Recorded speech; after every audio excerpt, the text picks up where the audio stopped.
Good day everyone. Today we'll be tackling the lesson about the Aztec, and this is the presentation of Group 4. Main objectives are to understand the overall development of the Aztec civilization, including its history, culture, religion, governance, and societal structure. Second is to explore the history, culture, and advancements of the Aztec civilization and appreciate their impact on Mesoamerican heritage. Third is that students will be able to explain the major aspects of the Aztec civilization and demonstrate understanding through short assessment activities. But first, let us know their history. The people we called Aztecs were actually known as the Mexica, one of the many groups that spoke the Nahuatl language. It is an indigenous American language of the Euro-Aztecan family, spoken in central and western Mexico. It was also the language of the Aztec and Toltec civilizations of Mexico. So based on their legend, they came from a northern place called Aztlans, hence why they are called Aztecs. They were originally nomadic, meaning they kept moving from one place to another until they finally reached the Valley of Mexico sometime around the 12th century. So they followed a prophecy from their god that told them to settle where they'd see an eagle sitting on a cactus devouring a snake. When they found that sign, they built their capital city, which is the Tenochtitlan, around 1325, right on a swampy island in Lake Texcoco, which is now the Mexico City. So the empire grew fast, becoming the main power in Mesoamerica. They didn't just rely on farming, they also collected tributes from the regions they conquered, which made them wealthy and influential. Aside from being great warriors, the Aztecs were also advanced thinkers and builders. They made accurate calendars, developed a pictographic writing system, and built impressive temples such as the Templo Mayor or the Great Temple. Their skills in engineering, agriculture, and astronomy showed how intelligent and organized their civilization was. Now let's talk about astronomy of Aztecs. So first of all, Aztecs are very smart in studying the sky. They carefully watch the sun, moon, and stars in order to understand how the world works. And with that knowledge, it helped them in farming and in their religion and even when planning for their daily lives. And now, let me tell you that the Aztec has two calendar system. It is number 1, Tunal Puhali, that is for religious and spiritual activities. And it has 20 periods of 13 days. And each days have spiritual meaning to God and the nature. So number 2 is Shinpuali, that is for agriculture and harvest season. It is a 365-day solar calendar and having an 18 months of 20 days plus 5 unlucky days. And this helps them to know when to plant and harvest the crops. Let us go now to the celestial beliefs of Aztec civilization.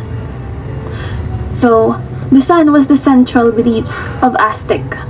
They believed that it is powerful and needed human sacrifices in order to keep moving. And the sun god, or Huitzilopochtli, is their most important god.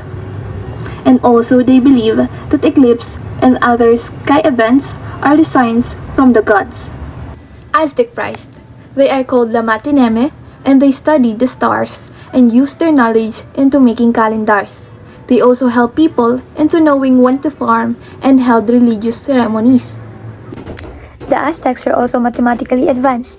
They had their own unique way of counting and recording numbers. The Aztecs used what we call a vigesimal system, which means their counting was based on the number 20, unlike our system today that is based on 10. This is because they count using both their fingers and toes, giving them 20 units in total. They didn't use written numbers like we do now. Instead, they used symbols to represent numbers, and these symbols were very meaningful in their culture. The numbers 1 to 19, as shown in the picture, was represented by a dot. The numbers of dots corresponds to the value it represents. When they reach 20, they use a flag or banner symbol. For 400, they use a feather, and for 8,000, an incense bag or pouch. Aztecs combined these symbols to represent larger numbers. So for example, we have 3 flags and then 3 dots. So we just have to sum it up. So 1 flag plus 1 flag plus 1 flag is equals to 60 plus the 3 dots, which is equals to 63, or 63 in total. So same goes for the second example. We have 2 feathers, 2 flags, and 2 dots. That is why it is equivalent to 842. So they arrange the symbols vertically, starting with the largest value at the bottom and the smaller values placed above it. This way of organizing helps them clear records, especially for trade, tribute payments, astronomy, and calendar systems. So it is arranged with pouch at the bottom, then feathers, then flags, and then dots on top. So for example, we have 1 feather at the bottom, 11 flags in the middle, and 7 dots on top. So it is equivalent to 627. And they do not have a symbol for 0. So their number system shows how creative and practical they were. Even without modern tools, they developed a smart and organized way to record and understand the world around them. Agriculture was highly advanced and supported their large populations. Since there was little land available for farming, they invented method known as chinampas, or the floating garden. There was built in shallow lakes using mud and plant materials. Chinampas are known as clever solution of ancient civilization. The chinampas provide a significant contribution to food security for the communities that use them. The Aztec used terrace farming by building stone walls to create flat fields.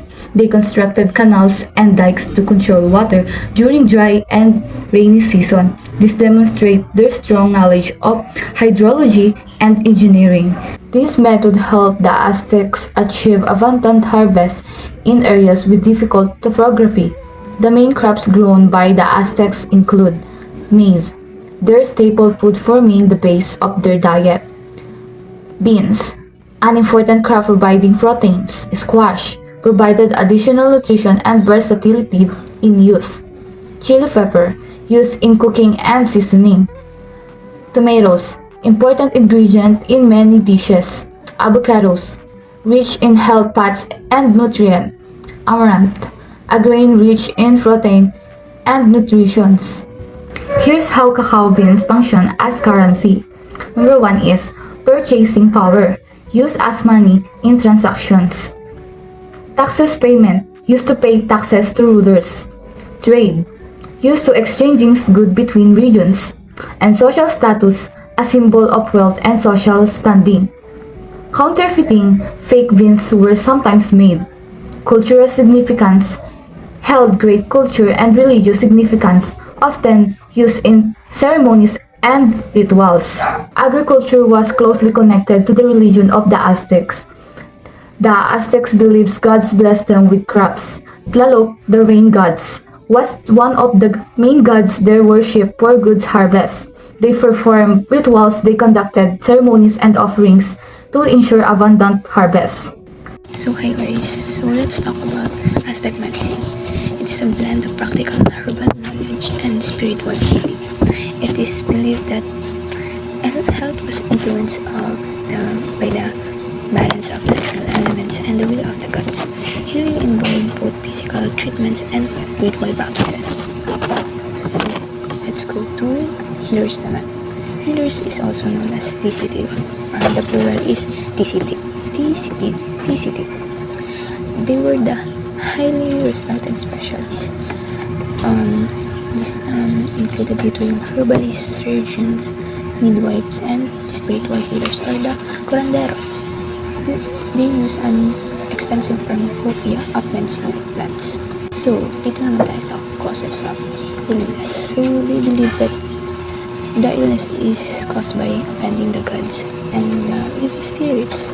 Healing rituals included offerings, chants, and other practices to restore the spiritual balance. So, let's go to Aztec medicine and healing naman. So, they were using some herbal remedies for common illness. Common illness were treated with herbs. Example is chili peppers for pain, cacao for fatigue, aloe vera or aloe for burns, and willow bark for pain reliefs. So, spiritual and physical healing. Healing was a holistic practice that combined physical treatments with spiritual rituals like prayers, chants, and offerings. So, healers, they call it Tepa Chani, use ritual baths, limpia, and incense. In surgical procedures naman is the Aztecs performed surgical procedures for wounds, bone setting, and dental work using sharp and obsidian blades. So our next is the beliefs naman. Illness was not just a physical but was also believed to be caused by spiritual imbalances such as divine punishment when you disrespect a god, witchcraft or sorcery. The next one is loss of vital forces. The Tanali is spiritual energy linked to sun and head. The Hiotil is associated with breath and emotions. So the last one is the bad omens. When you are they born on an unlucky day on the ritual calendar. So the next one is gods and healing. Healing was closely tied to Aztec religious practices. Temples had spaces for spiritual cleansing, and certain gods such as Talok. Talok is a god of rain were associated with healing. Sipi Totek, god of renewal and for the skin diseases. Quetzalcoatl associated with wind, knowledge, and medical wisdom. So let's go to the summary of Aztec medicine. For the holistic approach, they viewed that was a connection between our body, mind, soul, and environment. So it is focused on restoring balance rather than just applying remedies. So in healing practices naman it is a complex and a sacred process. It is combined ritual, herbal knowledge, and divine belief. And for treated illness naman they believe to be caused by earthly and otherworldly forces. This tradition is rooted in an indigenous worldview, continues to influence the Mexican folk healing today. So the Aztec medicine continues healing until today. They were using some herbs or spiritual healing until now. So hi everyone, I'm Kale Daniel Arfang, and I'll be sharing about the fall of the Aztec Empire, which took place from 1519 to 1521. This was the event that ended one of the most powerful civilizations in Mesoamerica. So yeah, the fall of the Aztecs began with the Spanish conquest led by Hernan Cortes. When Cortes arrived in Mexico, he only had a small army, but they carried advanced weapons like guns, cannons, and even horses, things that the Aztecs had never seen before. This gave the Spanish a huge advantage in battle and allowed them to overpower larger Aztec forces. So yeah, another reason for their downfall was the alliances Cortes made with native tribes. Many of these groups were tired of the Aztecs' rule because of the heavy taxes and the demand for human sacrifices. Yeah, so they decided to help the Spanish fight back. With their support, the Aztecs were outnumbered even in their own homeland.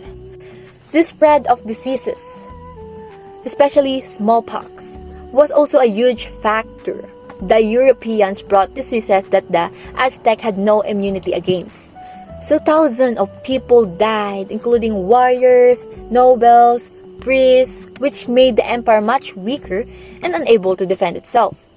So during the conquest, the ruler Emperor Moctezuma II was captured by Cortes. His capture and later death caused panic and confusion among the Aztecs. Without their leader's guidance, it became much harder for them to fight back. So yeah, finally in 1521, the Aztec capital Tenochtitlan fell to the Spanish. the once great city was destroyed, marking the official end of the Aztec Empire and the beginning of the Spanish rule in the Americas. So, to sum it up, the Aztecs fell because of the Spanish conquest, the native alliances, and the deadly diseases, and the loss of their emperor. Their fall didn't just end an empire, it completely changed the history, the culture, and the power in the America forever. So yeah, that's all from my part. Thank you.